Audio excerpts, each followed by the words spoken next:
ವಾಸ್ತು ಟಿವಿಗೆ ಸ್ವಾಗತ. ನಾನು Sardar.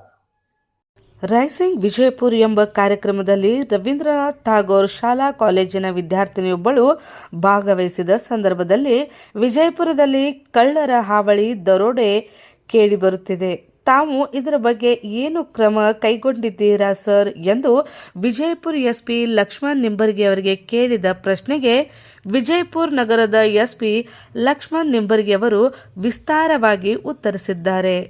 ವಾಸ್ತವ್ TV ground report Vijayapura. Shri Rabindranath Tagore ಶಾಲೆಯ 10ನೇ ತರಗತಿಯ ವಿದ್ಯಾರ್ಥಿನಿ ಸರ್. ನಾನು ಪರೀಕ್ಷೆ SSLC ಅನ್ನೋ ಒಂದು ಪರೀಕ್ಷೆ ನನ್ನ ಜೀವನದ ಮೊಟ್ಟ ಮೊದಲ ಸ್ಟೆಪ್ ಅಂತ ಹೇಳ್ಬೋದು.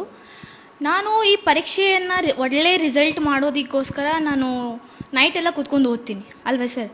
ಈಗ ಇತ್ತೀಚೆಗೆ ನಡೆಯುವಂಥ 1 ತಿಂಗಳಿಂದ ಕಳ್ಳರ ಹಾವಳಿ ಜಾಸ್ತಿ ಆಗಿಬಿಟ್ಟೈತೆ.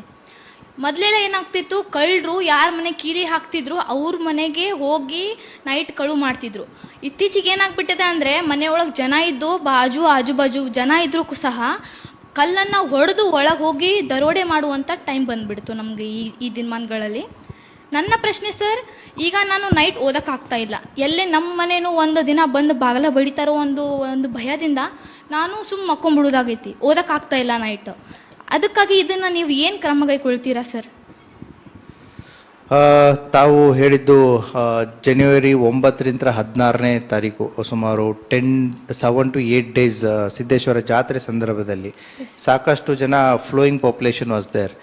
ಬೇರೆ ಬೇರೆ ರಾಜ್ಯಗಳಿಂದನೂ ಕೂಡ ಇಲ್ಲಿ ಬಂದಿದ್ರು. ಆ ಸಂದರ್ಭದಲ್ಲಿ ಕೆಲವೊಂದಿಷ್ಟು ರಾಬರಿ ಕೇಸ್ಗಳಾಯಿತು, HVT ಕೇಸ್ಗಳಾಯಿತು.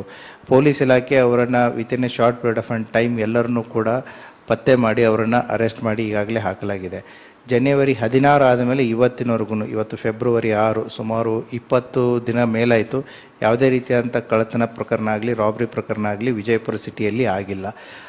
ತೋಳ ಬಂತು ತೋಳ ಅನ್ನೋ ಒಂದು ಕತೆ ನಾವು ಕೇಳ್ಪಟ್ಟಿದ್ದೀವಿ. ಸೊ ರಾತ್ರಿ ಹೊತ್ತು ಪೊಲೀಸರು ಎಲ್ಲ ಕಡೆ ಇದ್ದಾರೆ. Beet ಪಾಯಿಂಟ್ಸ್ಗಳಿದೆ, check ಪೋಸ್ಟ್ಗಳಿದೆ. ಸಾರ್ವಜನಿಕರೊಂದಿಗೆ ಪ್ರತಿಯೊಂದು ಏರಿಯಾದಲ್ಲಿ ಹೋಗಿ ಸಾಕಷ್ಟು ಮೀಟಿಂಗ್ಸ್ಗಳನ್ನ ಮಾಡಿ ಅವರಿಗೆ ತಿಳುವಳಿಕೆ ಆಗಿರ್ಬೋದು ಮತ್ತು ಸುರಕ್ಷತೆಯ ಬಗ್ಗೆ ಸಾಕಷ್ಟು ಹೇಳಲಾಗಿದೆ. ಸೊ ಕಳೆದ 20 ದಿನದಲ್ಲಿ ಯಾವುದೇ ರೀತಿಯಂಥ ಪ್ರಕರಣಗಳು ರಿಪೋರ್ಟು ಆಗಿಲ್ಲ. ಸೊ ಏನಾಗ್ತಾ ಇದೆ, ರಾತ್ರಿ 11 ಗಂಟೆಯಿಂದ 1 ಗಂಟೆ ಈ ಅಂಗಡಿ ಮುಗ್ಗಟ್ಟುಗಳು ಎಲ್ಲ ಕ್ಲೋಸ್ ಆದಮೇಲೆ 11 ಗಂಟೆಗೆ ಈ ಹೋಟೆಲು, ರೆಸ್ಟೋರೆಂಟ್ಸು, ದಾಬಾಗಳಲ್ಲಿ ಕೆಲವೊಂದು ಅಂಗಡಿಗಳನ್ನ ಮುಚ್ಚಿದಾದ ಮೇಲೆ ಅವ್ರ ಕೆಲಸ ಕಾರ್ಯಗಳನ್ನ ಮುಗಿಸ್ಕೊಂಡು ರಾತ್ರಿ ಹೋಗ್ಬೇಕಾದ್ರೆ ಯಾರೋ 1, 2, 3 ಜನ ನೋಡಿದ್ರೆ ಅವರು ಕಳ್ಳರು ಅನ್ನುವಂಥದ್ದು. ನಮ್ಮ ಕಂಟ್ರೋಲ್ ರೂಮು ಕೂಡ ರಾತ್ರಿ 11 ಗಂಟೆಯಿಂದ 1 ಗಂಟೆಗೆ ಬಹಳಷ್ಟು ಕಾಲ್ಸ್ಗಳನ್ನ ರಿಸೀವ್ ಮಾಡುತ್ತೆ. ಸೊ ಯಾರೋ 1, 2 ಬೈಕಲ್ಲಿ ಹೋದ್ರೂ ಕೂಡ ಕಳ್ಳರು ಅನ್ನುವಂಥ ಒಂದು ಭಾವನೆ ಬಂದಿದೆ. ಸೊ ಸಾಕಷ್ಟು ಕೆಲವೊಬ್ರು ನನಗೆ ರಾತ್ರಿ 9:45ಕ್ಕೆ ಫೋನ್ ಮಾಡಿಬಿಟ್ಟು, ಸರ್ ನಮ್ಮ ಮನೆಗೆ ಯಾರೋ ಡೋರ್ ಬಂದು ಬಾರಿಸ್ತಾ ಇದ್ದಾರೆ ಅಂತಂತ ಹೇಳಿ. ಸೊ ಈ ರೀತಿಯಂತ ಕೂಡ ಫೋನ್ಗಳು ಬಂದಿದೆ. ಒಬ್ಬ ಲವರ್ ಕೂಡ ಹೋಗಿ ಮನೆಗೆ ರಾತ್ರಿ 12 ಗಂಟೆಗೆ ಹೋಗಿ ಡೋರನ್ನು ಬಾರಿಸಿ ಕಳ್ಳ ಅನ್ನುವಂಥ ಒಂದು ಭಾವನೆಯನ್ನು ತೊಗೊಂಬಂದಿದ್ದ. ಆದರೆ ಅನ್ಫಾರ್ಚುನೇಟ್ಲಿ ಅವನು CCTV ಫುಟೇಜಲ್ಲಿ ಸಿಕ್ಕ ಅವನು. ಸೊ ಈ ರೀತಿಯಾದಂಥ ಕೂಡ ಕೆಲವೊಂದು ಮಿಸ್ಯೂಸ್ ಆದಂಥ ಘಟನೆಗಳು ಅಂತಂದರೆ, ಕೆಲವೊಂದಿಷ್ಟು ಜನ ಮನೆ ಮೇಲೆ ಕಲ್ಲನ್ನು ಒಗೆದು ಬಿಟ್ಟು ಕಳ್ಳರು ಬಂದು ಅನ್ನೋ ರೀತಿ.